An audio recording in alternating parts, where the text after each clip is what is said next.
Aujourd'hui, j'ai le plaisir d'accueillir Stéphane Alix. Journaliste de profession, en 2001, Stéphane perd son frère Thomas dans un tragique accident de voiture en Afghanistan lors d'une mission. Ce moment bouleversant devient le point de départ d'une quête profonde. Je voulais pas partir dans un monastère pour rencontrer Dieu et puis faire mon chemin de deuil comme ça. Je voulais des réponses objectives. Qu'est-ce qu'on sait de la mort ? Est-ce que vraiment c'est la fin ? Est-ce que des médecins, est-ce que des scientifiques peuvent me donner des informations là-dessus ? Ce questionnement va le pousser à chercher la vérité. Et ça n'est uniquement en commençant cette enquête que j'ai découvert, non pas des grandes révélations, mais j'ai découvert que toutes les certitudes avec lesquelles on vit au quotidien, elles tiennent pas la route et elles ne sont pas basées sur des preuves scientifiques. Ce sont des croyances. Avec Stéphane, nous abordons bien sûr le sujet de la mort, mais ce n'est pas tout. C'est surtout un échange intime que je te propose aujourd'hui, axé également sur le bonheur et l'alignement. La seule personne qui puisse répondre vraiment aux grandes questions qu'on se pose, elle est en nous. C'est notre âme, notre part spirituelle, ce que je décris dans le livre notamment. Et cette part, elle ne peut s'exprimer que si tu lui laisses de la place. Sans oublier d'aborder les moments difficiles de la vie, lorsque tout semble dépourvu de sens. Je me suis d'ailleurs confié à Stéphane sans imaginer ce qu'il allait me révéler. Donc ces idées suicidaires dont tu parles, je les ai eues aussi, parce que ce monde, quand tu es coupé de cette flamme intérieure, quand tu n'arrives pas à trouver l'accès, il est fondamentalement absurde quand même. Sauf à vouloir être totalement aveugle et te dire en fait me faire plaisir, boire et vivre dans la jouissance, c'est le summum de l'épanouissement. Alors comment raviver cette flamme intérieure ? C'est aussi tout l'objet de cet épisode qui m'a fait un bien fou tant Stéphane a eu les mots justes. Cette âme, c'est vraiment cette flamme que tu as toi, que j'ai moi, qui est quelque chose qui dépasse le temps et l'espace, dans lequel il y a tout. Il y a les solutions, il y a les conseils, il y a la guidance, il y a l'intuition, tout est là en toi.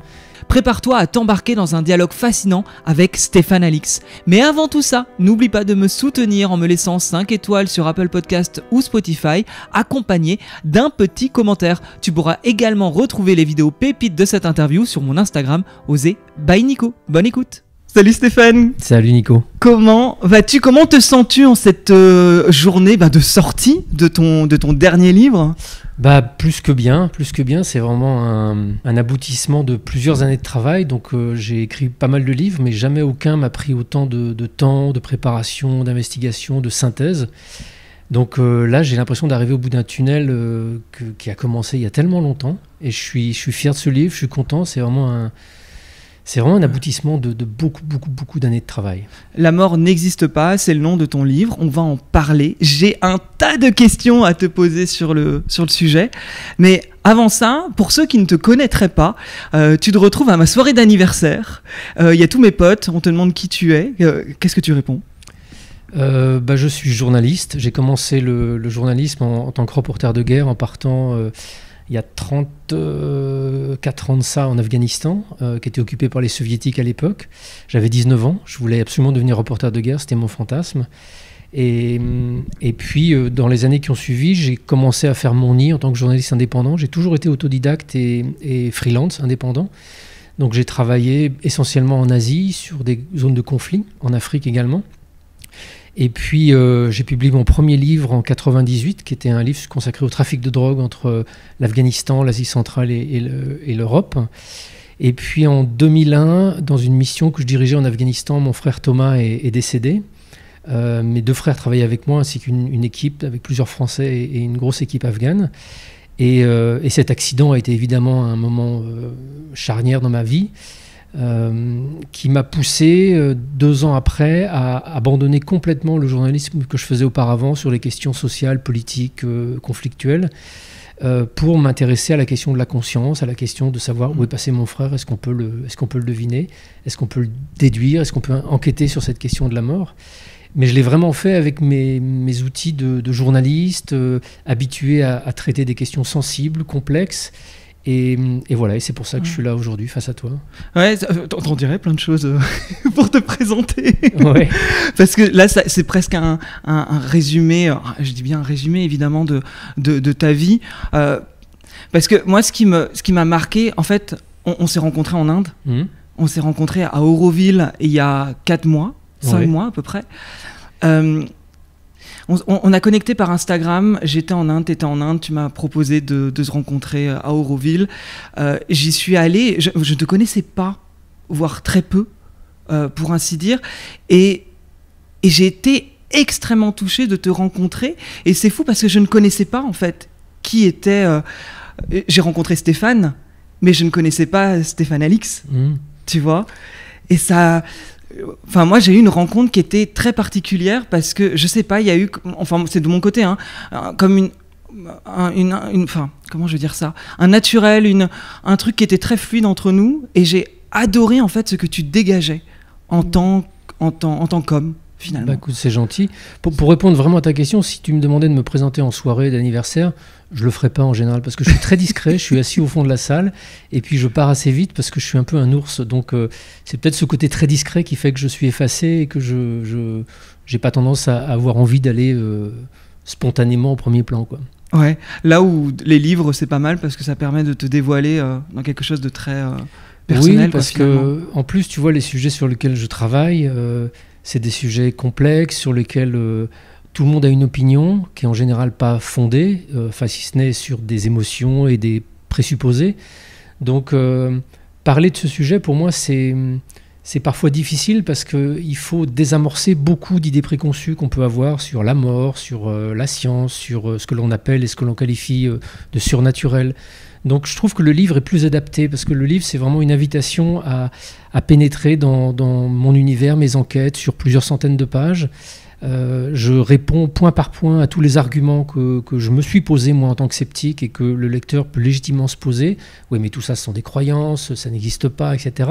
Donc tout ça je le déconstruis et c'est vrai que l'objet livre parle beaucoup mieux que je ne pourrais le faire à ta soirée d'anniversaire pendant 5 minutes, quoi. Ouais, toi là, avant, parce qu'il y a quand même eu, on va y revenir dessus, un tournant en 2001 indéniable. Avant, tu avais toujours voulu être journaliste? Ça t'avait toujours passionné ce monde-là? Ah, vraiment. Depuis l'adolescence, 16-17 ans, je voulais devenir photographe de guerre, en fait. C'est pas tellement journaliste, je voulais devenir photographe de guerre. Pourquoi de guerre? Parce que j'avais envie de me confronter à ça. J'avais envie de voir ces espaces fous qui sont répandus sur Terre. J'avais... peut-être aussi d'autres raisons plus psychologiquement enfouies qui sont, que j'ai décryptées, que j'ai comprises et dont je parle dans mes précédents livres, notamment un livre consacré à la Seconde Guerre mondiale d'une histoire un peu folle qui m'est arrivée en Amazonie.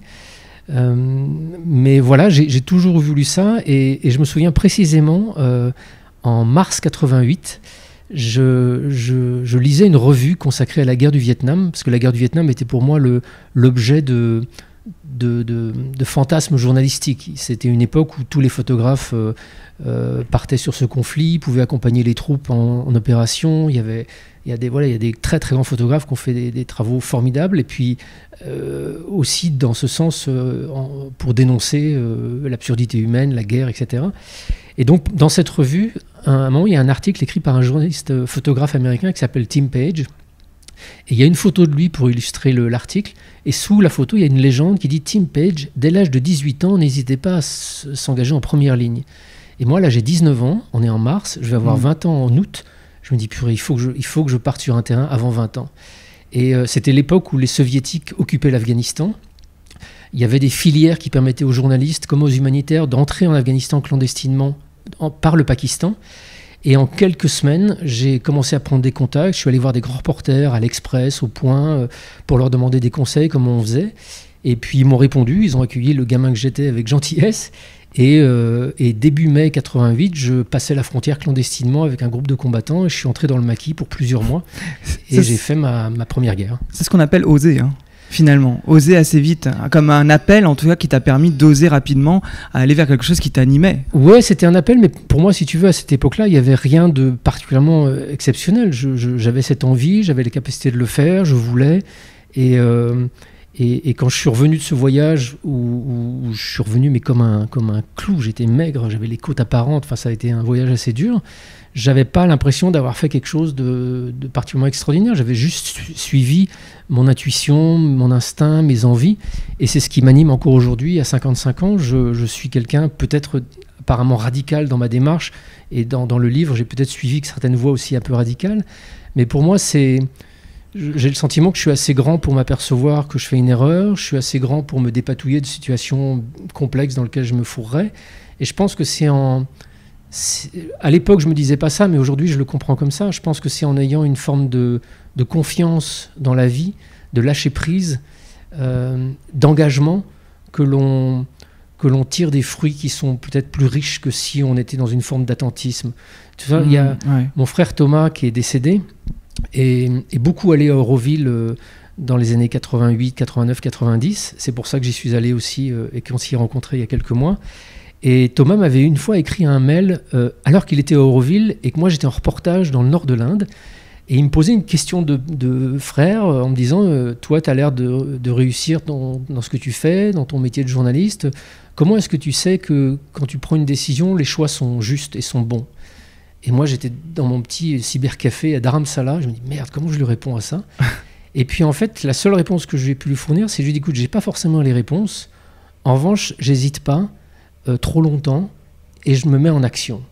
Et puis en se mettant en action, tu t'aperçois que finalement c'est pas bon, ou alors au contraire que c'est bon, mais c'est dans l'action que tu te révèles, c'est dans l'action que tu trouves un sens aux choses, c'est dans l'action que tu trouves les réponses aux questions que tu te poses, parce que si tu agis pas, tu restes dans ton fauteuil à te dire bon, est-ce que je devrais le faire, est-ce que je devrais pas le faire, est-ce que je devrais le faire, comme s'il y avait une espèce de Dieu immanent qui pouvait te dire si fais ça ou fais ça, c'est bon. Non, c'est toi, dans ce que tu mets en avant, dans ce que tu actives en énergie en toi, qui va provoquer la vie. Donc voilà, je suis parti en Afghanistan à 19 ans.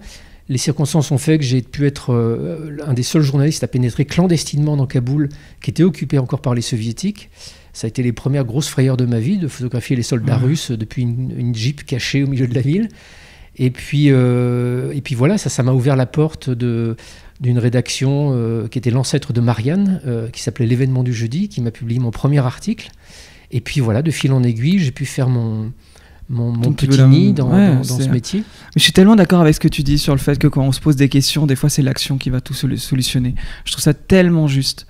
Moi qui peux mettre beaucoup de temps à décider sur quelque chose, j'ai toujours compris que c'est en étant dans l'action que les réponses venaient. Même aller marcher dehors est une action qui permet d'avoir une réponse des fois plus rapide que de rester, comme tu dis, en attendant une réponse tombée du ciel qui potentiellement ne tombera jamais puisqu'on reste dans une sorte de mental. Enfin, tu vois, c'est la seule personne qui puisse répondre vraiment aux grandes questions qu'on se pose, elle est en nous. C'est notre âme, notre part spirituelle, ce que je décris dans le livre notamment. Et cette part, elle ne peut s'exprimer que si tu lui laisses de la place. Et donc quand tu attends, quand tu réfléchis, quand tu essaies de contrôler une situation, c'est uniquement ton appareil cérébral qui nourrit ton mental, qui nourrit ton ego, ce dont tu as l'habitude, qui essaie de traiter l'information. Mais elle essaie de solutionner un problème qu'elle a elle-même créé. Donc tu es dans une espèce d'impasse. Se mettre en action, c'est court-circuiter cet appareil de contrôle qu'on a dans la tête et laisser un espace où quelque chose d'inattendu va pouvoir se passer. Ton intuition va pouvoir se manifester, ton être profond va pouvoir tout d'un coup trouver un peu plus de marge et de latitude, et c'est en ça qu'il va pouvoir s'exprimer. C'est d'ailleurs ce qu'on observe avec la méditation, qui produit un peu le même effet. C'est-à-dire que la méditation, notamment quand on médite, par exemple, parce qu'on a un état plutôt dépressif, la dépression, c'est clairement une espèce de mécanisme de boucle de ton cerveau qui rumine en permanence ce qu'il connaît déjà sans avoir aucune possibilité de sortir. La méditation, c'est pas un truc anti-stress de bien-être, la méditation. La méditation, c'est la clé du chemin spirituel, c'est la clé de l'accès à notre âme. Et en faisant une pratique régulière de méditation, tout d'un coup, tu mets un peu de côté cette petite moulinette cérébrale permanente et tu crées un nouvel espace qui entre en résonance avec ton âme. On va peut-être développer un peu plus ça, si tu veux. Ouais, totalement. Mais je suis tout à fait d'accord avec toi. On va revenir sur ce qui a été le déclencheur de ta vie et que vraiment, je ne savais pas quand on s'est rencontrés. Je me revois encore te voir en sortant du taxi. C'est vrai que c'est fou pour moi d'être aujourd'hui là à t'interviewer, parce que quand on s'est rencontrés, j'étais tellement à milieu en fait de qui tu étais, de ta vie et de ce que tu as vécu, que ça me fait bizarre d'être là aujourd'hui. Donc du coup, toi, ça a été en 2001 où il y a eu un tournant dans ta vie. J'ai l'impression, depuis ce que j'ai découvert, qu'a totalement chamboulé toute ta vie et tes recherches. Ah bah clairement. Ça a été donc la mort de mon frère Thomas en Afghanistan. C'est évident, si tu veux. Quand j'étais adolescent, J'avais ce désir de devenir reporter de guerre, mais j'avais aussi une curiosité spirituelle pour des livres ésotériques, comme sans doute beaucoup d'adolescents. Et puis je me posais des questions sur le sens de la vie, qu'est-ce qu'on fait là, pourquoi. Enfin, j'étais très impatient d'avoir des réponses. Et puis, en devenant reporter de guerre et en commençant ma vie active, tout ça, je l'ai mis sous le tapis. Il faut que je bosse, il faut que je parte en reportage. Et puis surtout, la confrontation avec la dureté du monde, de voir des gens se faire tuer, de vivre dans des situations de guerre un peu compliquées, ça m'a complètement coupé de toute curiosité spirituelle. Pour moi, la réalité, c'était des gens qui se battent. Tout le reste, c'était du luxe de nantis qui peut vivre la vie qu'on a, nous, en France, extrêmement protégée et extrêmement chanceux, en fait. On est extrêmement chanceux. Donc, le spirituel est sorti de ma vie. Et puis, en 2001, j'ai 32 ans, mon frère Thomas a 30 ans. On quitte Kaboul parce que je dirigeais à cette époque-là une mission d'inventaire archéologique en Afghanistan. C'était du temps des talibans, c'était très compliqué. Et en quittant Kaboul ce matin-là, on part sur une route qui a été refaite récemment pour aller au sud sur un site archéologique. Et la voiture derrière moi, dans laquelle est Thomas, un autre Français et 2 Afghans, a un accident et tout le monde meurt. Donc ce moment, évidemment, est cataclysmique. Et dans les semaines et les mois qui ont suivi, ça a réveillé cette espèce de besoin d'avoir des réponses existentielles. Pour moi, c'était plus possible du tout de revenir comme si de rien n'était à ma vie active, de reprendre mon métier de journaliste, de repartir. On voulait m'envoyer en Irak, par exemple, c'était le moment où le conflit irakien, une des phases du conflit irakien était active. Il y avait une partie de moi qui avait envie de continuer ce métier parce que je l'aime, et puis une autre partie de moi qui me disait mais non, c'est pas possible, je vais pas rebaisser le store, je vais pas éteindre tout, mon frère est mort comme ça a aucun sens, j'ai besoin de comprendre. Mais en même temps, à l'époque, j'avais absolument aucune direction vers laquelle aller, parce que la vie après la mort, pour moi, c'est une histoire de croyance, c'est une histoire de religion.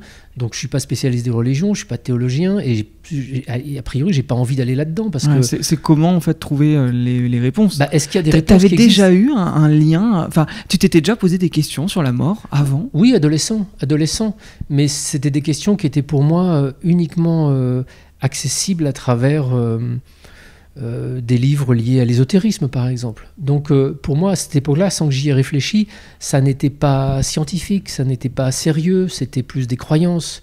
Et après la mort de Thomas, je voulais pas des réponses qui soient des réponses de croyance. Je voulais pas partir dans un monastère pour rencontrer Dieu et puis faire mon chemin de deuil comme ça. Je voulais des réponses objectives. Qu'est-ce qu'on sait de la mort ? Est-ce que vraiment c'est la fin ? Est-ce que des médecins, est-ce que des scientifiques peuvent me donner des informations là-dessus ? C'était uniquement ça ma recherche. Je voulais pas aller voir des philosophes, je voulais pas aller voir des représentants de différentes religions, je voulais pas aller voir un psychologue parce que je pensais que je gérais l'affaire. Non pas que j'ai du dédain pour les philosophes ou les différentes religions, au contraire, mais j'avais besoin de réponses objectives. Je suis un cartésien, je suis un rationnel, je suis journaliste, j'ai été élevé et j'ai bâti le début de ma carrière professionnelle sur cette capacité à questionner la réalité et à ne pas m'arrêter aux premières explications qu'on me donne, mais à croiser mes informations. Je me dis, est-ce que ça, je peux le faire sur qu'est-ce que c'est que la mort, qu'est-ce qui se passe après ? Et je ne savais pas du tout que c'était possible. Et ça n'est uniquement en commençant cette enquête que j'ai découvert, non pas des grandes révélations, mais j'ai découvert que toutes les certitudes avec lesquelles on vit au quotidien, elles ne tiennent pas la route et elles ne sont pas basées sur des preuves scientifiques. Ce sont des croyances. J'ai l'impression, tu vois, pour le coup, dans ce livre, donc en fait, mais tu débutes, hein, dès le début, tu dis, donc ce livre que tu as dédié à ta fille, Luna, et tu dis, la mort n'existe pas, Luna, lorsqu'on meurt, on ne cesse pas de vivre, on change de monde, je vais essayer de t'expliquer comment j'en suis arrivé à cette conclusion. Et quand je le lisais, j'ai l'impression de voir une sorte de bilan de voilà ce que j'ai expérimenté depuis 2001. Et donc, je mets tout ça dans ce livre et on ressent. Mais en fait, il y avait tellement de fois où tu dis quelque chose dans le livre qui pourrait être une forme de croyance, où tu ne la crois pas, et du coup, tu vas démontrer par A plus B comment on démonte tout ça et comment on revient à la source.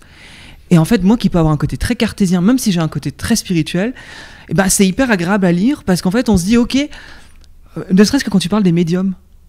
Mais c'est exactement la démarche journalistique, c'est-à-dire que moi je ne suis pas crédule du tout, j'essaye d'avoir des informations et de savoir si elles peuvent être avérées. Donc quand quelqu'un me dit je parle avec les morts, comme un médium, Je dis ok, très bien, on va faire une petite opération pour essayer de vérifier si tu n'as pas triché, si tu ne dis pas des généralités qui pourraient s'appliquer à n'importe quoi. Enfin, toutes les explications conventionnelles face à quelqu'un qui prétend communiquer avec des défunts, je suis le premier à me les poser. Enfin, je ne vais pas prendre pour argent comptant tous les délires que tous les gens racontent. Oui, parce que tu as même parlé avec Fabien Olicard, qui est mentaliste. Exactement. Tu parles aussi de l'effet Barnum. En fait, il y a plein de choses comme ça où tu vas vraiment voir comment un médium pourrait manipuler la personne en face dans sa douleur, et tu démontes tout ça pour aller chercher toi justement ta propre vérité. Et c'est intéressant parce que... c'est pas ma propre vérité, c'est une vérité qui est établie par les gens qui travaillent sur ces sujets. Fabien Olicard, par exemple, il est mentaliste, il est formidable. Il s'est intéressé justement aux voyants pour voir un petit peu comment on pouvait rationnellement expliquer ce que font les voyants. Et lors d'une rencontre, on a parlé de la médiumnité sur laquelle il s'intéresse, donc les gens qui communiquent avec des défunts. Et je lui ai dit, mais est-ce que ce que font les médiums, il avait lu mes livres sur le sujet, on en avait parlé, est-ce que ce que font les médiums, tu peux le faire toi en mentalisme? Il m'a dit, mais pas du tout, pas du tout. Moi, pour faire du mentalisme, il faut que j'ai des éléments préalables, et puis le mentalisme, c'est ça, c'est pas du tout ce que tu racontes et ce que j'ai observé sur la médiumnité. Si tu veux, moi, toutes les questions que je me suis posées, c'est les questions que tu te poses, c'est les questions que n'importe quelle personne avec les pieds sur terre se pose face à ces trucs qui, a priori, sont abracadabrants. Et mon boulot de journaliste, c'est de décortiquer ça et de dire, voilà, la médiumnité, est-ce que c'est du mentalisme? Non. Est-ce que c'est une croyance? Non. Est-ce qu'on peut objectiver des communications que le médium obtient de la part d'un défunt? Oui. Quand un médium te dit « Oh, je vois votre père, il vous aime », ok, c'est cool, mais il n'y a aucun élément qui permet d'attester que c'est vrai. En revanche, quand le médium dit « Ah, je vois votre père, il me montre un tiroir dans lequel il a rangé un couteau qui vous donne. » Et effectivement, dans son bureau, il y a un tiroir avec un couteau à la gueule auquel il tenait et qui m'a donné. Bon, là, ça devient plus intriguant.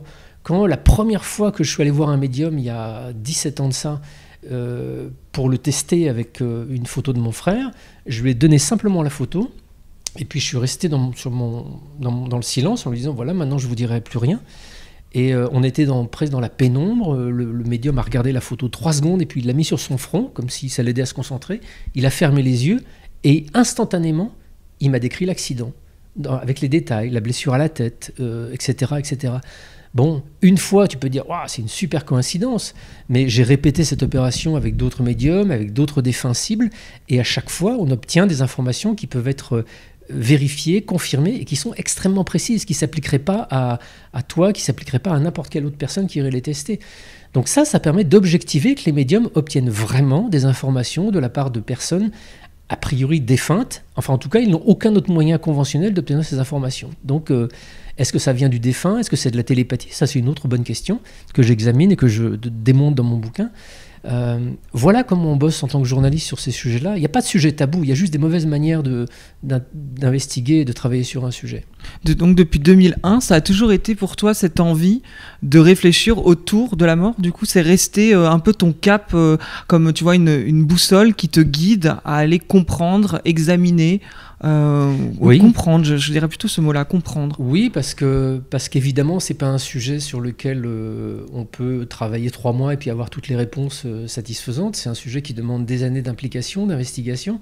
Et puis encore une fois, parce que je suis quelqu'un qui suis rationnel et qui ait tendance à douter en permanence. Je doute de la véracité des faits qu'on me rapporte, je doute des témoignages qu'on me rapporte, je doute des expérimentations scientifiques parce qu'il y a d'autres scientifiques qui amènent d'autres arguments. Donc je suis toujours dans cette démarche de questionnement permanent. Et en fait, ce livre, c'est 15 ans de travail, de recherche, d'expérimentation et d'aboutissement de mes investigations sur le sujet. Si tu veux, on vit dans un monde où chaque personne, dès que tu lui parles d'un truc extraordinaire, te dit « Ouais, mais on n'a pas la preuve. » Donc moi, je cherche la preuve. J'ai cherché la preuve. Et en fait, on vit dans une société qui a une relation assez naïve à la science. Parce que la science ne t'apporte pas des preuves de la véracité de tel ou tel phénomène. Sauf en mathématiques, où là, on peut vraiment faire la preuve par l'équation de telle ou telle chose.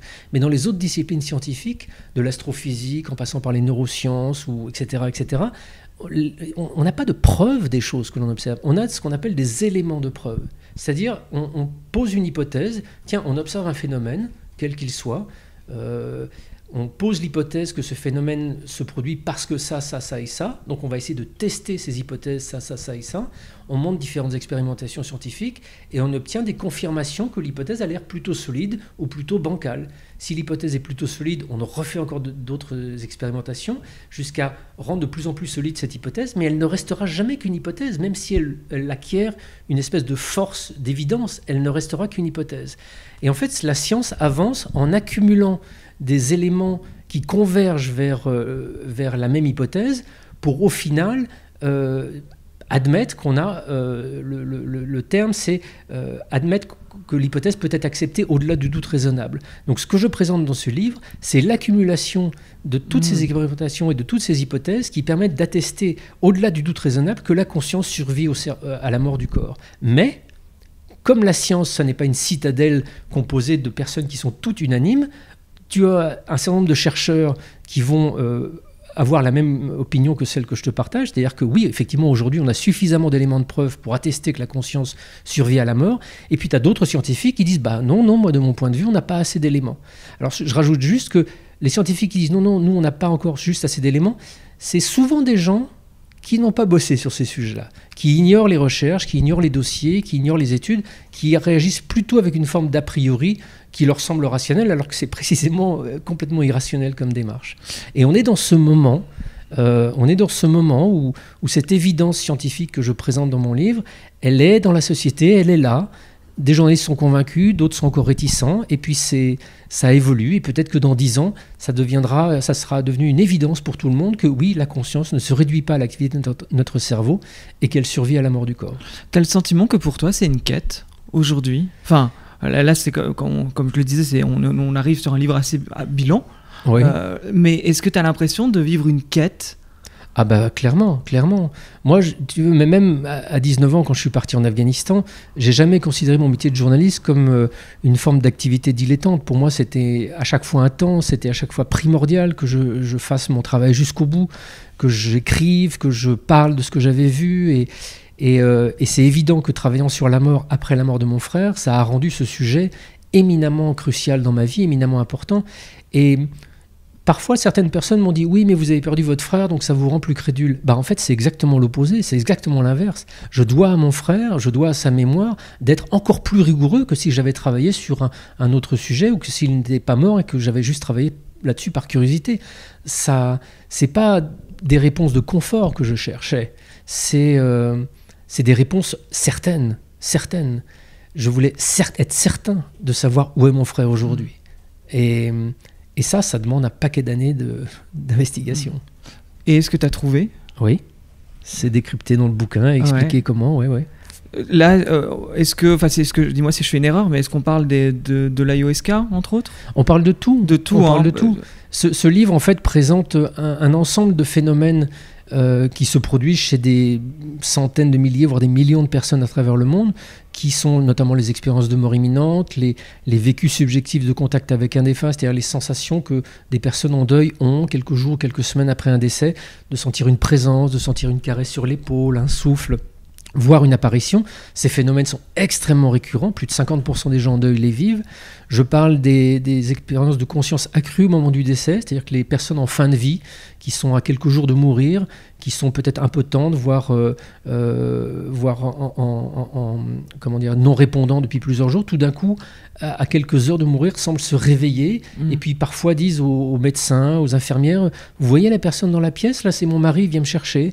Donc, dans notre inconscient collectif, on dit oui, ils sont vieux, ils délirent. Mais quand tu vas poser la question aux personnels soignants, aux gens des unités de soins palliatifs, ils te disent mais non, ces expériences n'ont rien à voir avec un délire, ça n'a rien à voir avec une dégénérescence ou des hallucinations. Il y a vraiment quelque chose d'intense qui se passe dans ces moments-là. Donc, il y a ces expériences. Et puis, il y en a plein d'autres que j'ai listées les unes après les autres en essayant de les décrypter et de voir quelles explications conventionnelles on peut trouver pour montrer qu'on n'en trouve pas et pour montrer que toutes ces expériences, les unes après les autres, attestent que quelque chose de nous survit à la mort. Et à côté de ça, et c'est aussi une partie importante du bouquin, j'ai voulu moi-même vivre ces expériences-là. Parce que je sais enquêter, je sais questionner, je sais interroger des témoins, mais j'avais aussi besoin, moi, de sentir si c'était possible. Tu vois, quand des gens me disent, quand un médium me dit « je communique avec mon frère », je vois bien qu'il a une disposition particulière pour le faire, mais moi j'aimerais bien le faire aussi, j'aimerais bien le voir, j'aimerais bien l'entendre. Et un jour, il y a de cela très longtemps, 15 ans, un ami réalisateur m'a parlé du chamanisme amazonien et m'a parlé des chamans en me les décrivant comme des êtres qui, grâce à l'ayahuasca, qui est une substance psychoactive au cœur de la médecine amazonienne depuis des millénaires, permettaient d'aller dans le monde des esprits, dans le monde des morts, voir les morts. Alors je me dis, bah cool, j'y vais, je fonce. Donc je suis parti en Amazonie, j'ai participé à des cérémonies chamaniques, très naïvement au départ, très la fleur au fusil. Et il s'est passé des choses que je raconte en détail depuis le premier jour jusqu'à aujourd'hui. Il s'est passé beaucoup de choses absolument bouleversantes. L'Amazonie, pour toi, a l'air important. Hein. Il y a des voyages comme ça qui ont été, justement, que tu racontes. Enfin, je crois que tu y trouvais, je sais pas d'ailleurs ce que tu trouvais, mais tu les racontes avec le détail. Tu parles aussi d'odeur, tu parles d'atmosphère. Il y a plein de choses que tu décris, je trouve, pour avoir été à Iquitos, je reconnaissais bien, en tout cas, ouais, ce que tu disais. Bon, moi, j'avais été pas du tout pour faire de l'ayahuasca, j'avais été faire de la pêche au piranha. Alors, ça n'avait rien à voir. À l'époque, j'étais très loin de tous ces sujets-là. Mais je revoyais, quand tu décrivais comme ça tes cérémonies, les rencontres avec les chamans. Et c'est... Au-delà de l'ayahuasca, pour moi, la découverte du chamanisme, elle est absolument cruciale parce que j'ai découvert qu'il y avait sur cette terre, pour les êtres humains, différents moyens de questionner la réalité. On vit dans un monde... en Occident, en France, qui depuis 3 siècles est parti sur la piste de la science et qui a réussi à développer des choses absolument formidables avec cette approche scientifique réductionniste. On a créé des médicaments, on a créé un bien-être et une santé que l'humanité n'avait pas connue auparavant. Donc c'est indéniablement une avancée prodigieuse pour l'humanité, cette approche scientifique. Mais on a un peu jeté le bébé avec l'eau du bain, c'est-à-dire qu'il y a sur Terre, dans d'autres contrées, dans d'autres traditions, d'autres outils pour questionner le réel. Questionner le réel, ça veut dire quoi? Ça veut dire tirer de l'information de l'environnement dans lequel on est pour nous permettre d'être mieux adaptés et d'y survivre. Les Indiens en Amazonie, avec leurs techniques, leur médecine et l'utilisation de l'ayahuasca, notamment dans des cadres cérémoniels, ont...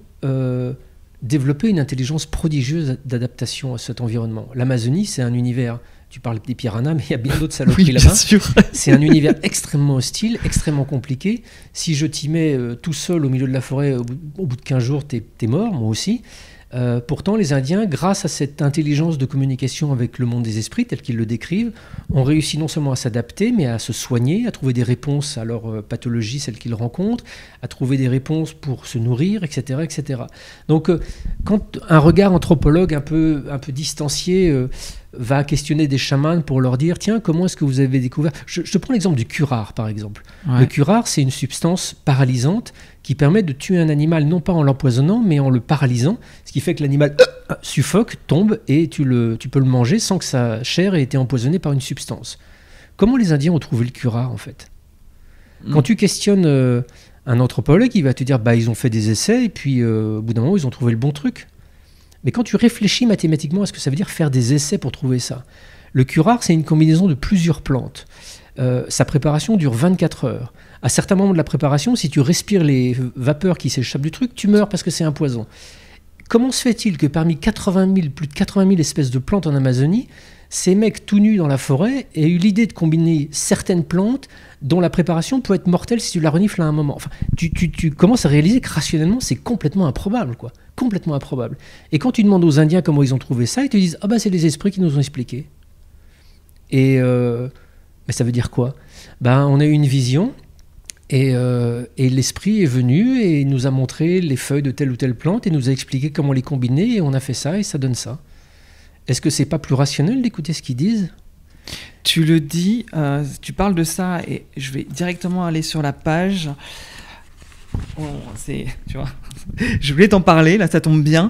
Tu dis dans ton livre, dans le monde rationnel où nous vivons, nous comblons le désir qu'a notre âme de retrouver sa part divine en étant attiré par des objets de dévotion, par de douteux maîtres spirituels, des pratiques exotiques qui nous dispensent de toute mise en question, et encore l'ivresse de l'alcool et d'autres substances anesthésiantes. En fait, Ce que tu dis là-dedans, moi j'ai trouvé ça assez fort. Nous cherchons notre âme à l'extérieur, nous cherchons l'amour à l'extérieur, nous cherchons Dieu à l'extérieur, alors que c'est souvent c'est en nous qu'il se trouve. Tu vois, comme si les chamans avaient appris à s'écouter, là où nous, on ne sait plus nous écouter. C'est ça que tu veux dire là-dedans ? C'est clairement ça, c'est-à-dire que nous, on a développé dans notre société une façon de fonctionner qui est basée, et ça, les recherches en neurosciences le montrent, et je le décrypte bien, ce mécanisme dans le cerveau. À partir du moment de notre naissance, notre cerveau se nourrit de nos sollicitations. Tu vois des cubes de couleurs, tu vois des choses, tu vois tes parents, et ça crée en permanence des nouveaux circuits neuronaux qui sont façonnés par tout ce que tes sens cognitifs perçoivent. Et progressivement, tu apprends. C'est-à-dire que tu emmagasines de l'information. Et cette information va devenir une sorte de base de données sur laquelle tu vas baser tes relations futures avec cet environnement. Donc en fait, notre cerveau, maintenant, toi à l'âge adulte et moi à l'âge adulte, notre cerveau, il se base sur tous ses acquis, tout ce qu'il a appris, pour anticiper ce qui va venir. Il n'est plus dans une perception totale de la réalité, il est dans une perception extrêmement partielle de la réalité, et il se nourrit de ce qu'il a déjà appris. Donc ce qu'il n'a pas appris, ça n'existe pas. Il ne le voit pas. Il ne le considère pas, ça n'existe plus du tout. Et ce mécanisme cérébral, ce qui n'est pas un mal, ça a déjà une faculté importante, c'est que ça fait de nous des êtres adaptés à ce monde, et c'est important de vivre adaptés. Ceux qui n'ont pas ce développement cérébral, ils sont dans une grande souffrance, ils sont internés en hôpital psychiatrique, ils sont déficients, ils sont pas adaptés, ils sont vraiment dans une très très grande souffrance. Donc cet ego qui se construit, cette personnalité qui se construit durant toute notre enfance, adolescence, jusqu'à parvenir à être abouti à l'âge adulte, c'est pas un mal, c'est pas quelque chose que je juge, c'est un mécanisme adaptatif que je mets en évidence. Mais l'inconvénient de ce mécanisme adaptatif, c'est que comme on n'a pas été éduqué à avoir d'autres dimensions de la réalité, comme on n'a pas été éduqué à percevoir des mondes subtils, assez rapidement, à l'âge de 6-7 ans, on commence déjà à ne plus du tout les voir, à ne plus du tout avoir de grille de lecture pour les traiter. Donc après, le développement de ce cerveau, plus le développement de notre individu dans cette société, fait qu'on va avoir tendance à projeter sur l'extérieur tout ce que l'on attend du monde, en fait. On projette sur toutes nos forces intérieures. Ça, c'est Jung qui avait mis ça en évidence, en parlant des différentes forces qui nous constituent, l'anima pour les hommes, qui est la force féminine, l'animus, qui est la force masculine pour les femmes, l'ombre, qui est l'espèce de dimension de notre psyché qu'on ne veut pas trop voir, qu'on cache, le héros, enfin toutes ces forces qui nous constituent sont des forces de projection. Donc tu le vois notamment dans une relation amoureuse. Chez ton conjoint, tu cherches l'énergie en toi. Et dans une relation saine, ton conjoint va servir de miroir. Ton conjoint ou ta conjointe va servir de miroir. Il va faire vivre en toi quelque chose. C'est ça une relation amoureuse épanouissante. Mais arrive un moment, et surtout dans nos sociétés où il faut changer tout le temps, où tout va vite, au bout d'un moment, ton conjoint, ta conjointe, tu commences à y être habitué. Donc l'effet de miroir, il fonctionne moins.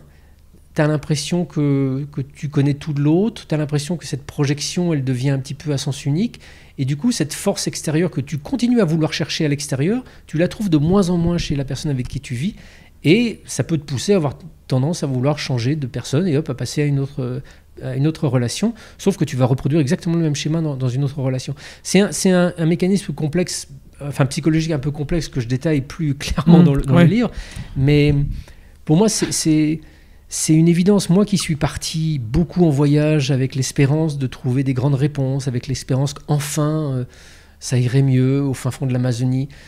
Effectivement, au fin fond de l'Amazonie, ça allait mieux. J'étais parti en espérant trouver quelque chose que je semblais trouver. Et puis je reviens en France. Et puis au bout de 3 semaines, je m'aperçois que toutes mes valises de problèmes, je les ai laissées là en fait et je les retrouve. Pourquoi ? Parce que j'ai peut-être projeté dans ce voyage en Amazonie beaucoup trop de choses, sans penser peut-être à essayer de les chercher d'abord en moi. Et c'est là où j'arrive aujourd'hui. Je m'aperçois qu'on a tout en nous, quoi. Quand je parle de cette âme, c'est pas seulement une vision religieuse du terme, c'est pas seulement une vision métaphorique du terme. Cette âme, c'est vraiment cette flamme que tu as toi, que j'ai moi, qui est quelque chose qui dépasse le temps et l'espace, dans lequel il y a tout. Il y a les solutions, il y a les conseils, il y a la guidance, il y a l'intuition. Tout est là en toi. c'est juste recouvert d'une espèce de carapace qui s'appelle Nico, une carapace qui s'appelle Stéphane. C'est pas mal cette carapace, elle est belle, elle est jolie, elle nous permet de vivre de façon épanouie dans ce monde, mais elle nous cache aussi peut-être quand même quelque chose d'essentiel. Donc tout le sens de la vie, pour moi, il consiste à faire des petites entailles dans cette carapace pour laisser passer un peu la lumière qu'il y a derrière. Ne pas la détruire, parce qu'il ne s'agit pas de se détruire ou de vouloir quitter ce monde, ça n'a aucun sens, on est là pour quelque chose. Mais ne pas vivre exclusivement focalisé et omnubilé par l'image que l'on pense être. On est beaucoup plus que ça. C'est comme si, je prends l'exemple à un moment dans le livre, c'est comme si on entre dans un cinéma, on se met devant l'écran pour regarder un film, et tout d'un coup on s'identifie au personnage et on pense que le personnage c'est nous. Et puis on ne sort plus jamais du cinéma. C'est peut-être bien de sortir du cinéma pour s'apercevoir oh là là, mais il y a autre chose en fait. Il y a autre chose, je ne suis pas seulement le personnage sur l'écran, je suis quelque chose de beaucoup plus profond que ça. Comment tu fais pour laisser passer la lumière, toi ? Écoute, aujourd'hui, ça passe notamment par la pratique de la méditation quotidienne. Parce que ça, on a vu justement en neurosciences que l'effet sur le cerveau de la pratique de la méditation, alors régulière, il faut que ça soit quotidien et constant, pas forcément longtemps, 15 minutes suffisent. Moi, je fais plus parce que ça va plus loin. Mais tu fais combien de temps, toi, tous les jours ? À peu près 1 heure. Ah ouais, pas mal. Ah oui, parce qu'il se passe des choses quand même. Il se passe des choses et puis c'est agréable quand même de se retrouver en résonance avec son être profond. C'est bien le personnage qu'on joue, c'est chouette, ça fait de nous des gens adaptés, ça fait de moi un écrivain compétent a priori, je sais me débrouiller, je sais fonctionner dans ce monde, mais il y a quand même quelque chose d'autre, d'une puissance telle, mon être véritable qui est là. Donc 1 heure de retrouvailles avec mon être, c'est quand même chouette chaque jour. Donc on a découvert en neurosciences que la pratique régulière de la méditation, au bout de seulement quelques semaines, commençait à affecter le cerveau exactement de la même manière que les psychédéliques affectent le cerveau. Les psychédéliques, en fait, font de manière extrêmement brutale, violente et radicale baisser l'activité d'un réseau cérébral qui s'appelle le réseau mode par défaut, qui est le réseau qui structure justement notre personnalité et notre ego, qui nous fait réfléchir et ruminer en permanence. Donc le psychédélique stoppe ça. Donc ça te fait une expérience extrêmement violente, déconcertante, parfois extrêmement extatique, mais parfois aussi extrêmement déstabilisante. Et puis surtout, quand tu reviens, quand l'effet se dissipe, au bout de 5-6 heures, tu reviens exactement au stade de départ. Donc c'est intéressant, mais si tu es un peu fragile et que tu es un petit peu... en fragilité psychique, ça peut être déstabilisant en retour. La méditation, elle parvient au même effet, mais de façon progressive, tranquille, maîtrisée, et surtout, elle installe cet état d'apaisement au quotidien sur 24 heures, enfin sur la totalité du temps. Donc voilà, je ne suis plus allé en Amazonie depuis des années, j'en ai plus du tout le besoin. Pour moi, ça a été une période importante de ma vie pour déclencher des choses, pour ouvrir des portes, parce qu'il y avait besoin que ça soit ouvert de façon violente chez moi. Mais aujourd'hui, je privilégie vraiment une approche beaucoup plus psychocorporelle, calme, apaisée, le yoga, la méditation, qui me permettent de vivre dans cet état presque constant de résonance avec ma part spirituelle. C'est marrant que tu vois la méditation, quand je suis parti en Inde, j'en ai pas fait du tout, mais quasi pas. Et quand je suis rentré, tu connais un petit peu l'histoire, j'ai rencontré quelqu'un en Inde, je me suis séparé en rentrant, et en fait ça a été beaucoup plus compliqué mon retour que prévu. Ce qui est beaucoup plus compliqué, c'est actuellement, parce que j'ai repris la méditation parce que je n'étais pas du tout serein. C'est-à-dire que là où finalement l'Inde a fait mettre en évidence que dans mon couple ça n'allait plus depuis 9 ans, la rencontre en tout cas avec l'Indien que j'ai eu m'a vraiment apporté cet amour que je ne vis plus en tout cas actuellement. Et en fait, quand je suis rentré, ça m'a permis de passer à autre chose, que la séparation se fasse, d'avoir un été qui était plus sur la douleur d'être séparé avec mon amour indien, etc. Et en fait, là, la vie a repris. Et elle est beaucoup plus dure que ce que j'imaginais, parce que je me suis rendu compte qu'il y avait un truc qui n'allait pas, chez moi en tout cas. Et j'ai repris la méditation pour retrouver la sérénité, parce qu'il y a 3 semaines de ça, je rentrais chez moi un soir après avoir nourri le chat d'un ex, pour le coup d'un autre ex, il y a bien plus longtemps. Et je traversais le périphérique, que je déteste cet endroit. Je passais de Paris à Levallois où j'habite, et pour la première fois de ma vie j'ai eu des pensées suicidaires, en tout cas des pensées très sombres, des idées sombres. Et je me suis dit que là, il fallait que je me retrouve quelque part et qu'il fallait que je retrouve mon moi intérieur que j'avais perdu. Et ton livre me fait beaucoup écho à ça. Et là, quand tu parles de méditation, ça me fait écho à ça. À quel point j'ai peut-être perdu mon intériorité, à quel point je ne laisse pas assez passer la lumière. Et pour avoir des pensées comme ça, je ne sais pas si tu peux rebondir là-dessus, mais il n'y a peut-être pas grand-chose à dire de toute façon, puisque je travaille là-dessus actuellement. Mais en quoi, aujourd'hui, tu vois, la vie, finalement, quand on n'est pas connecté à qui on est, on peut, en tout cas de mon côté, se demander qu'est-ce qu'on fout là, en fait.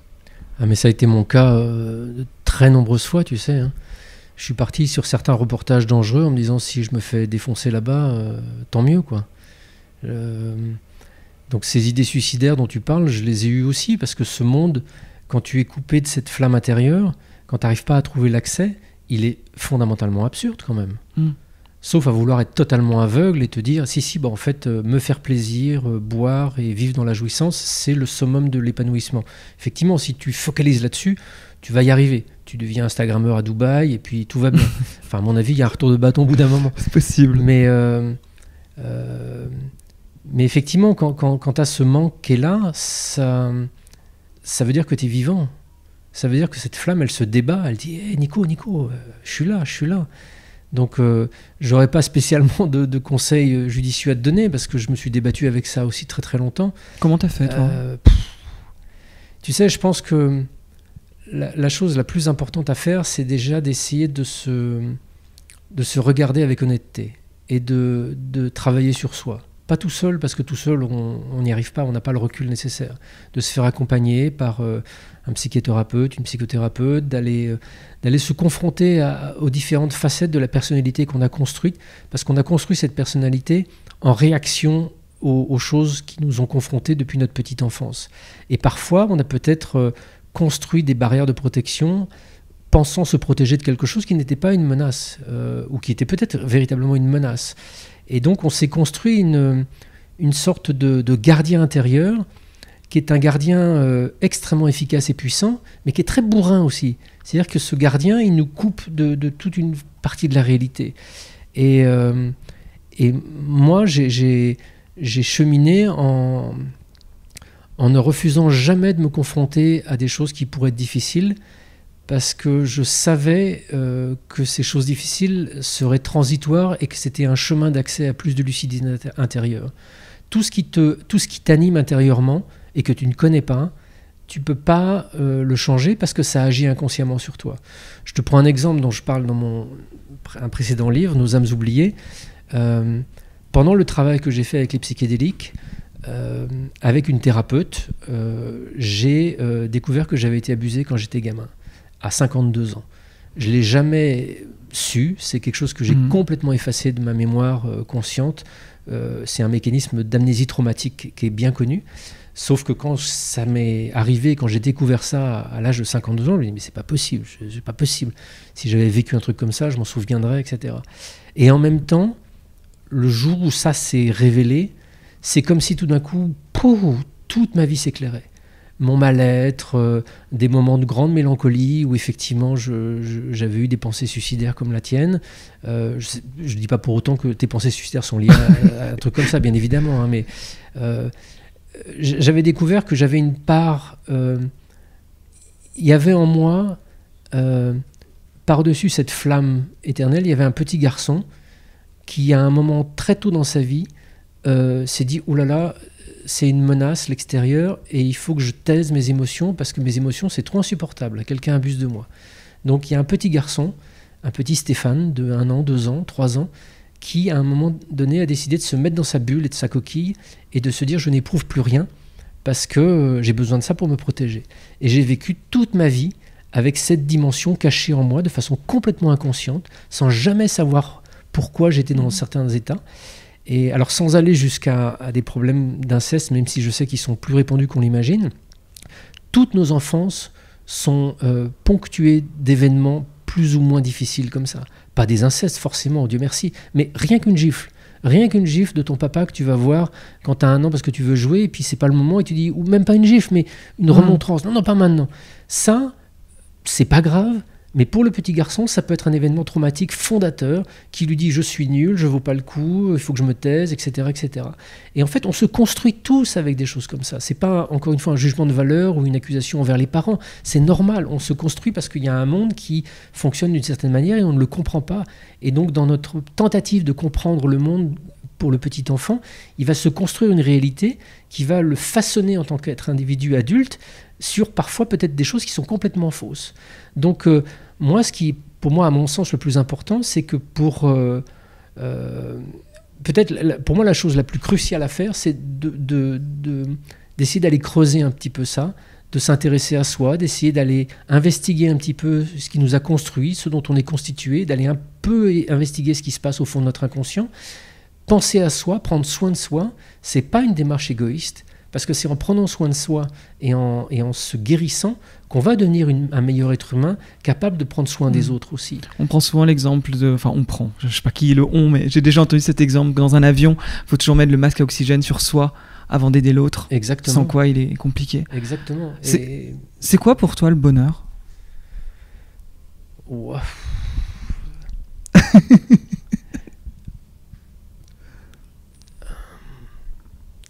C'est peut-être d'arriver à des moments de profonde résonance entre ton être profond et ton être extérieur. Des moments où tout d'un coup, la joie va être une sorte de curseur, la joie intérieure va être une sorte de curseur qui te dit que là, ton âme, elle est en accord avec ce que tu es en train de faire avec ton corps et ta personnalité. Il y a quelque chose de juste, il y a quelque chose d'harmonieux. C'est difficile de savoir parce qu'on passe notre temps à se poser des questions, comme mon frère Thomas il y a 35 ans. Est-ce que ce que je fais est juste? Est-ce que je dois faire ça? Est-ce que je dois faire ci? Je pense que plus on se connaît, plus on a des capacités à agir spontanément d'une façon naturelle, d'une façon qui corresponde avec la justesse de notre âme. Et je pense que c'est ça le bonheur. T'as le sentiment d'être heureux aujourd'hui? J'y travaille. Ouais. Et oui, j'ai le sentiment de l'être, oui.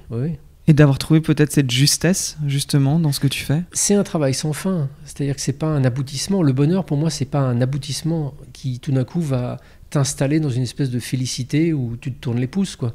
Le bonheur, c'est quelque chose à entretenir presque quotidiennement. J'avais fait, il y a quelques années, un livre d'entretien autour de la question du pessimisme et de l'optimisme, et j'avais interrogé beaucoup de personnes qui ont été confrontées à des choses difficiles dans leur vie, un survivant de la Shoah, un Indien autochtone du Canada qui avait été martyrisé pendant l'enfance, et jusqu'à Christophe André qui, en tant que psychiatre, m'expliquait ce que pour lui était le bonheur, le pessimisme ou l'optimisme. Et je pense que le bonheur, il est au-delà de ces deux terminologies-là. Le pessimiste, c'est quelqu'un qui va tout voir en noir, et qui va colorer le monde en négatif en trouvant des arguments pour justifier son attitude. Et l'optimiste, c'est une même démarche. C'est quelqu'un qui va tout voir en joli en trouvant des arguments pour gommer ce qui ne va pas dans ce monde-là. Donc pour moi, ces deux attitudes, elles sont d'une certaine manière assez égocentriques et elles ne sont pas réalistes. Et pour moi, le bonheur, c'est de réussir à voir le monde tel qu'il est et à avoir confiance dans une justesse sous-jacente à ce monde-là. Moi, j'ai fait du reportage de guerre, je connais la réalité dure et crue de cette planète. J'ai vu des gens se faire tuer, j'ai vu des choses abominables, et je continue à penser que la vie cache en elle-même une forme de vraie bienveillance. Alors effectivement, c'est dur de concevoir ça pour les migrants qui sont en train de traverser la Méditerranée au moment où on se parle, qui vivent des drames innommables, par exemple, sans parler de plein d'autres peuples sur la Terre. Mais malgré tout, je pense qu'il y a quelque chose de profondément harmonieux dans la vie à un certain niveau spirituel. Et c'est nous, êtres humains, par notre confusion, notre aveuglement, qui créons de la violence, de la confusion, qui créons de l'injustice, qui créons des réactions en chaîne de colère, de misère, de fuite, etc. Mais que la réalité ultime des choses, ça n'est pas ça. La réalité ultime des choses, c'est quelque chose de très lumineux, de très harmonieux. Enfin, ça, c'est ce que je partage. C'est beau, en tout cas. C'est très, très beau. J'ai une question qui est la question de Tata Jacqueline. C'est la question de Tata Jacqueline. Alors, Tata Jacqueline, Tata Jacqueline, si tu veux, elle m'accompagne avec moi dans ses interviews. Elle regarde toujours les invités que j'ai. Et là, quand elle a vu que j'avais Stéphane Alix, son parcours, son livre, elle me dit encore un bobo qui est parti faire de l'ayahuasca en Amazonie. De toute façon, c'est une drogue, ni plus ni moins. Et c'est un peu la drogue des bobos et des grands voyageurs qui font le tour du monde. Qu'est-ce que tu as envie de répondre à Tata Jacqueline ? Je réponds de façon très argumentée, comme je le fais dans le livre. Tata Jacqueline, t'as pas assez lu.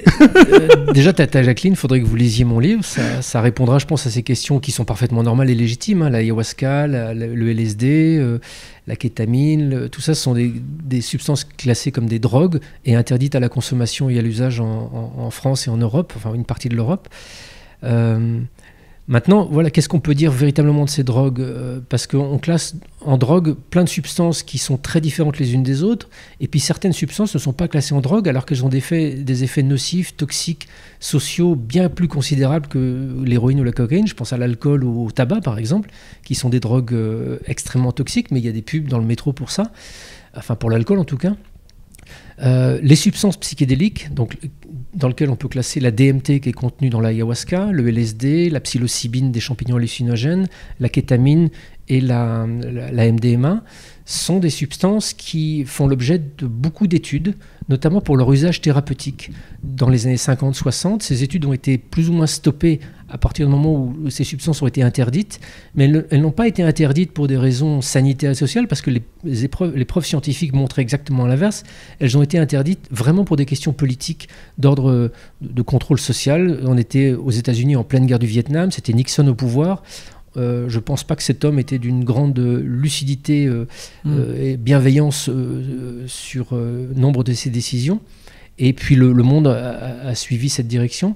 Et aujourd'hui, depuis une dizaine d'années, les études reprennent parce que vraiment, il y a beaucoup d'équipes médicales qui travaillent en ce sens, d'associations qui militent justement pour une reconsidération drastique de ces substances. Les psychédéliques aident, par exemple, à soigner les problèmes d'addiction. Le fondateur des Alcooliques Anonymes aux États-Unis est devenu non-alcoolique grâce au LSD, grâce à un traitement qu'il a suivi sur LSD. C'est pas juste prendre une substance, prendre une pastille de LSD ou prendre un truc qui va tout d'un coup aider comme par magie. Ouais. C'est la thérapie assistée, parce que les psychédéliques, comme je l'ai expliqué tout à l'heure en neurosciences, on montre que les psychédéliques mettent en sommeil une partie ruminatoire de notre cerveau. Donc ça permet de faire une sorte de pas de côté et d'observer l'être et la personnalité que l'on pense être complètement bloqué dans un système de pensée. Tout d'un coup, on fait un pas d'extérieur. Alors c'est déstabilisant, c'est déconcertant, mais tout d'un coup, on peut voir notre personnage et nos blocages complètement de l'extérieur. Ça veut dire que tout d'un coup, on n'est plus bloqué par ça. Et la thérapie assistée par psychédélique devient légale maintenant dans certains États américains, en Australie, dans plusieurs pays européens. Et puis ça va aller grandissant parce que c'est un outil thérapeutique formidable pour aider les névroses, les dépressions, l'alcoolisme, différents types d'addictions et bien d'autres pathologies encore. Donc voilà, les recherches scientifiques et médicales attestent que ces substances sont à l'opposé de ce qu'on qualifie de drogue aujourd'hui. C'est justement intéressant parce qu'on se rend compte qu'il y a aussi beaucoup de... en fait, il y a ce qui est dit, en fait, mais les gens ne connaissent pas.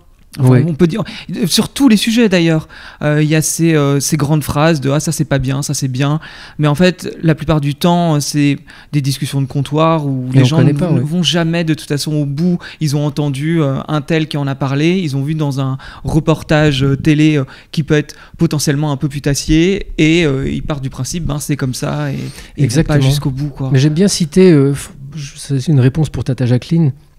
J'aime bien citer un chercheur qui s'appelle Timothy Leary, qui a été un des pionniers de la recherche sur le LSD notamment, qui était enseignant à Harvard, qui a dit les psychédéliques provoquent des grands moments de panique chez ceux qui n'en prennent pas. J'aime bien cette phrase. Oui, effectivement. Qu'est-ce que tu as osé de plus grand dans la vie, Stéphane ? T'as osé, mais qu'as-tu vraiment osé de plus grand ?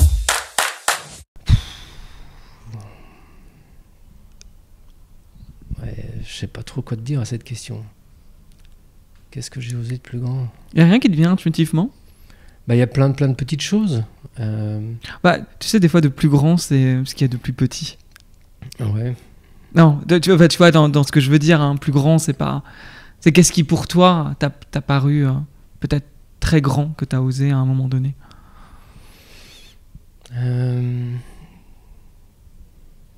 J'ai pas un élément qui sortirait des autres. Tu vois, je suis parti en reportage, j'ai monté des expéditions, j'ai fait des voyages qui parfois étaient vraiment improbables, vraiment fous. Mais il n'y en a pas un qui ressort particulièrement des autres. J'ai toujours essayé de suivre vraiment cette intuition, parce que tu sais, parfois, même dans un esprit confus comme le mien, une bonne partie de ma vie, où je ne sais pas dissocier l'intuition de mes envies, etc., il y a quand même des choses qui s'imposent. Et je pense à un voyage que j'ai fait en 2000, où j'avais travaillé sur la cause tibétaine au tout début de mon activité de journaliste, donc en 89, 90, 91. J'avais interviewé le Dalai Lama en 89, une première fois. Et puis après, j'avais plus trop travaillé sur ce sujet, j'étais passé à d'autres thématiques. Et 10 ans après, en 2000, j'entends parler du Karmapa qui vient de s'échapper du Tibet. Le Karmapa étant à l'époque la plus haute autorité du clergé bouddhiste tibétain, encore dans le territoire du Tibet occupé par les Chinois. À l'époque, le Karmapa, il avait 14 ans, il venait d'être reconnu comme la réincarnation du précédent Karmapa. Et il a foutu le camp du Tibet, de son monastère de Tsurpo, et il a réapparu dans les premiers jours de l'année 2000 en Inde. Ça a créé une crise diplomatique incroyable entre l'Inde et la Chine. Et moi, j'ai lu l'info dans Le Monde début janvier. Et j'ai eu l'intuition qu'il fallait que j'y aille. Je sentais qu'il fallait que j'aille là-bas, que je ne sais pas pourquoi, mais je voulais faire un truc sur lui. Donc j'ai commencé à prendre un peu d'infos. J'ai assez rapidement découvert qu'il était absolument impossible de l'interviewer, qu'il était mis au secret, qu'il était gardé par l'armée, enfin pas par l'armée indienne, mais par les services indiens, et qu'il avait l'autorisation de rencontrer aucun journaliste. Donc j'étais à deux doigts de baisser les bras. Et puis donc je me dis, mais je peux quand même faire quelque chose. Donc j'ai réussi à vendre un sujet à Arte, un petit sujet pour Arte Info, qui me permettait juste de financer mon voyage. Je suis parti à Dharamsala, et j'ai passé 10 jours là-bas à faire mon reportage sur lui. Et puis le dernier jour, j'aurais déjà dû être reparti à Delhi, mais j'étais encore à Dharamsala. Et je vais le matin au monastère où il était présent, où de temps en temps il apparaissait sur le toit. Okay. Et donc je me dis, je vais faire un dernier plan de lui sur son toit, de très loin. Et puis quand je suis là au monastère le matin, il n'y a plus personne, il n'y a plus aucune équipe de télé, alors qu'il y avait CNN, tout le monde la veille. Là, il n'y a personne. Et on me dit qu'il va sortir parce qu'il doit aller voir le Dalai Lama. Donc je reste devant le monastère et tout d'un coup je vois un groupe sortir, des gardes armés indiens, et puis le Karmapa au milieu, qui est un gamin de 14 ans, mais il est assez grand pour son âge, et il marche, et je le filme, et il rentre dans sa voiture, et là je suis à cette distance de lui, je zoome sur son visage, et il fout le camp. Et je me dis, je suis content, j'ai au moins un plan sympa de lui pour mon reportage. Je rembobine ma cassette, parce que à l'époque c'était encore des cassettes, pour revoir mon plan, pour voir si j'ai bien filmé. Et là, je vois le plan de lui s'asseoir dans la voiture, et puis je zoome sur son visage, et là, il tourne la tête vers moi. Et là, vraiment, j'ai un choc. Je suis pas bouddhiste, je suis pas un fan absolu des lamas tibétains. Ouais. J'ai interrogé le Dalai Lama, mais je le voyais plus comme un leader politique qu'un leader religieux. Donc, j'ai pas cette fascination du croyant, tu vois. Mais j'ai un choc. Et à cette seconde, en voyant cette image, je me dis, il faut que je revienne absolument. Donc, je rentre en France. Je réussis à convaincre un éditeur de me faire un livre sur le Karmapa. Je repars avec son chèque en Inde et je me retrouve fin mars en Inde, en me disant, oh là là, mais qu'est-ce que j'ai fait ? Je connais rien au Karmapa, j'ai 3 mois pour écrire un bouquin et je peux même pas avoir accès à lui. Et puis finalement, je te fais l'histoire courte, mais le 6 avril, j'obtiens un rendez-vous avec le Karmapa en privé, je sais pas comment, je sais pas pourquoi. Et ce jour-là, je raconte cette scène dans un de mes précédents livres. Je suis en face d'un garçon de 14 ans qui dégage une puissance mais incompréhensible. Je suis tout seul face à lui à cette distance-là. Il y a un traducteur qui traduit posément, difficilement ce qu'il est en train de me dire. Et là, mon monde s'écroule. C'est-à-dire que je compte sur cet entretien pour commencer une série d'entretiens, commencer mon livre. Et puis en fait, il me répond complètement à côté. Il commence à me parler d'extraterrestres, d'autres êtres dans l'univers, que ça serait intéressant de bosser dessus. Et moi, il y a une part de moi qui dit, mais il se fout de moi, je vais lui en coller une. Et puis une autre part de moi qui est subjuguée par cette intensité qui se dégage. Encore une fois, j'ai interrogé le Dalai Lama, c'est quelqu'un qui est impressionnant. Mais là, j'ai quelque chose de 1000 fois plus impressionnant en face de moi, donc je comprends rien. Et tout s'écroule. Moi, je suis journaliste indépendant, donc quand je vois un sujet, il faut que je le ramène. Jamais de ma vie, j'ai vendu un sujet sans le ramener. Et là, je suis en train de m'apercevoir que le livre, je ne vais pas pouvoir le faire. Tout s'écroule. Et au bout du compte, comme je vois qu'il ne joue pas du tout le jeu, je décide d'arrêter l'interview, je sors, je ne sais pas quoi faire de ma vie, je suis au bout de ma vie. Je me dis, je vais rentrer en France, il faut que je dise à l'éditeur que je ne peux pas faire le bouquin, il faut que je le rembourse. Ouais. Qu'est-ce que je vais faire de ma vie? Enfin, vraiment, tout s'écroule. Et en fait, je vais découvrir des années plus tard que ce jour-là, cet homme, pour des raisons que j'ignore, enfin ce garçon, a planté en moi quelque chose qui va transformer ma vie dans toutes les années qui vont suivre. Voilà. Ça aurait pu être une catastrophe professionnelle, mais c'est devenu un des moments forts de mon existence. Donc tu dirais que ça a été dosé cette rencontre quelque part, enfin ce qui t'a amené à aller vers cette rencontre? De jamais reculer quand on a vraiment quelque chose qui brûle en soi. De vraiment... je te parle pas du désir, parce que le désir, on a tous le désir de partir en vacances, de rien faire par exemple. Enfin tous, pas forcément tous, mais si je te dis qu'est-ce que tu as envie de faire, tu dis j'ai envie de partir en vacances et de rien faire. Non, qu'est-ce que tu as vraiment envie de faire? Qu'est-ce qui brûle en toi là? Qu'est-ce qui brûle en toi? Qu'est-ce qui va t'épanouir? Et là, il y a des choses qui sont là. Il y a des pulsions, il y a quelque chose qui tout d'un coup fait monter une petite joie ou une grosse joie. C'est ça qu'il faut suivre.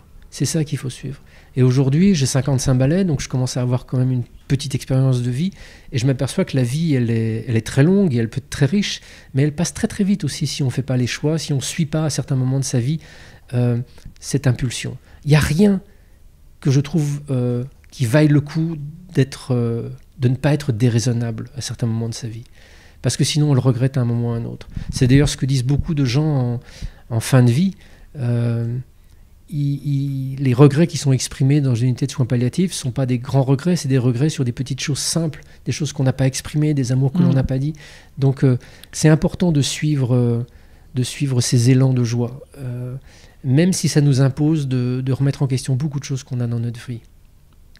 Je pense que c'est une jolie phrase pour terminer cette interview. Ouais. Parce que si je m'écoutais, on repartirait pour 1 heure. Ouais. Donc je me dis non, parce que là tu parlais de sujets, j'étais là, ah ouais mais ça j'aimerais trop savoir ce que t'en penses, mais ce sera pour une prochaine fois. Avec plaisir. Là parce que justement, livre bilan, la mort n'existe pas, on est quand même sur quelque chose de, ok, on attend, il y a déjà une idée de livre par la suite? Oui, il y a des envies. Dans ce livre, La mort n'existe pas, je démontre que scientifiquement, notre conscience n'est pas réductible à notre cerveau. C'est-à-dire que notre conscience va survivre à notre mort. La mort n'existe pas. La mort, c'est juste un moment de métamorphose où notre corps de chair, lui, arrête de vivre, arrête de fonctionner, il va redevenir poussière, mais notre essence continue à vivre. Ça veut dire quoi, ça? Ça veut dire quoi sur notre vie?